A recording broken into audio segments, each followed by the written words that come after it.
Hi everyone, good afternoon. My name is Mike Brain. I am a sport coordinator in the Athletic and Recreation Department at Seneca College.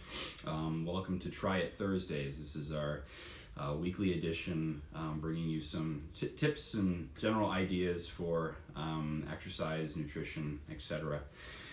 Just trying to give you some creative new insights into your routines to switch it up, because we've all been at home and maybe doing the same thing over and over again. So this will be a way to give you some more ideas and knowledge towards those routines, okay?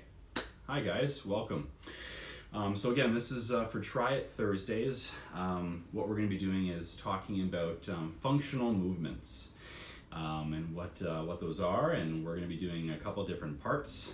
I'm going to introduce it today, give you an example of what a functional movement is, how it can be progressed to more difficult, athletic performance related movement, and then we'll have another example in our part 2. In 2 weeks with myself, for Try It Thursday, we'll do another lower body or total body movement for functional movements, okay? So this is kind of part 1, introductory to functional movements. Maybe some of you have heard that term before and what that exactly means. A lot of you, I'm sure, have incorporated that into your workout routine without knowing it.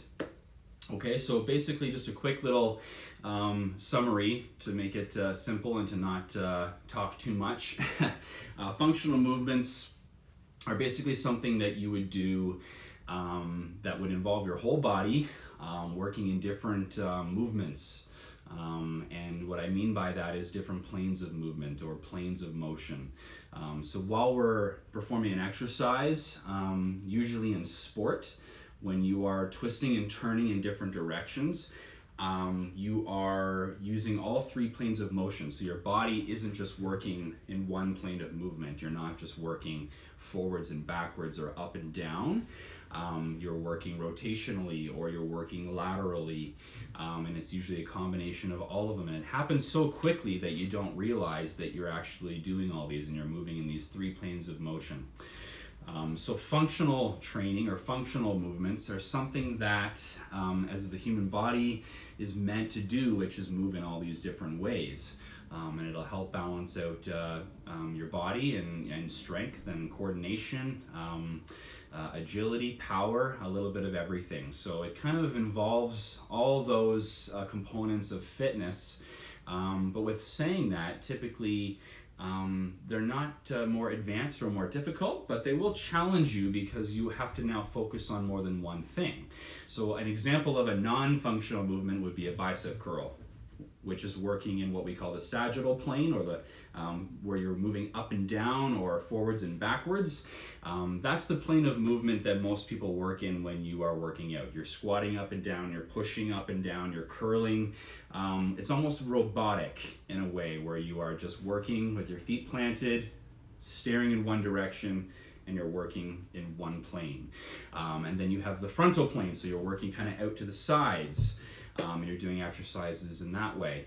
And then you finally have your transverse plane, which is used for rotational movement. So you're working this way or kind of that way, twisting, kicking, things like that. So these are all movements that you will do when you kick a ball or throw, because if you've ever tried throwing that way or kicking just straight, it won't work as well. You need the power from the rotation and the 3 planes of movement. So now that I've bored you with the theoretical part, I'll give you a couple examples. So one example of a functional movement would be, let's say, a certain type of lunge, where you are not just lunging forwards and backwards, but you're maybe doing a lateral lunge. So lateral, obviously, now is a different plane of movement. So you're doing a lateral kind of movement, okay?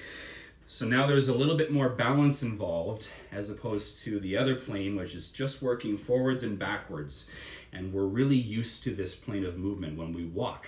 One of the first things we do, walk and crawl and jump up and down. We're kind of stationary. So using the other planes of movement will now force you to have to counteract and counterbalance the other directions, and we're not used to working in those directions. So it's you'll see people try to do certain exercises that will feel awkward and it won't feel normal because we're not used to those different directions. So the one example I'm going to use is what's called a skater stride. And yes, this stems from traditionally, I guess maybe hockey or skating in general, hence the name. But typically what you're doing is you're exploding to one side laterally. So you're kind of doing one-legged skater stride like that. And I apologize, I don't have too much of a frame to work with on the phone, but you kind of get the idea. So a skater stride is exploding off of one leg and landing on the other. Okay? So that landing part is the hard part. That's where you have to control and the coordination and the balance come in. So that's what functional movements are. What's functional training is basically incorporating different planes of movement and different skills like balance and coordination. Okay, so so that was just one example. So that's the skater stride. So what I would suggest doing is, I guess before you do that exercise, because it is technically a high impact exercise, you're exploding from one side and landing on the other. So you want to be careful. A prerequisite to this exercise would definitely be general strength and muscular endurance of your legs. So previously doing that exercise, I would do maybe a set or two of some form of dynamic stretching or glute activation exercises. So a squat would be perfect, okay? And then also ankle mobility, because when you're landing on that one foot, you're obviously putting a lot of pressure and you could injure yourself, so you need to be very careful. So when you explode and you land on one foot, this foot now is going to be a little wobbly if you don't absorb the impact correctly.